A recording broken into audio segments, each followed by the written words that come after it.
يا اهلا وسهلا. السلام عليكم ورحمه الله وبركاته. احنا النهارده يا جماعه جايين لنا الترابيه الثالثه الرابعه مش فاكر.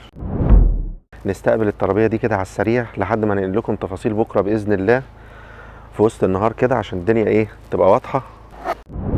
احنا النهارده وصول لاول مره في مصر. احنا الشنجان الاي 607 راكب اول مره في مصر هتنزل لنا. بسم الله ما شاء الله، الله اكبر. طبعا عربيه الشنجان السبع راكب دي يا جماعه ان شاء الله هنعمل لكم ريفيو مفصل ليها، هنتكلم فيه على امكانيات العربيه، اعتماديه قد ايه، قطع غيارها بتعمل ايه، رينجها قد ايه، متوفر منها قد ايه، ان شاء الله كله بالتفصيل باذن الله بكره وبعده ان شاء الله يتم التسعير على طول.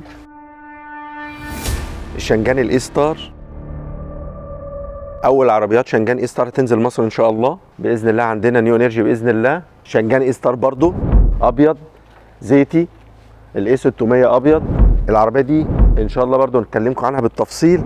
تيجو اي المفروض ان هي تيجو هنا في مصر اسمها تيجو 4، عربيه بتعمل من 400 ل 500 كيلو في الشحنه الواحده، وهنتكلم عليها بالتفصيل وعن امكانياتها وعن قد ايه هي عربيه اعتماديه. ان شاء الله عم احمد منورنا اهو وهيبدا ينزل لنا العربيات واحده واحده كده. تعبناه معانا النهارده، متشكرين يا عم احمد، ربنا يبارك فيك.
New Energy.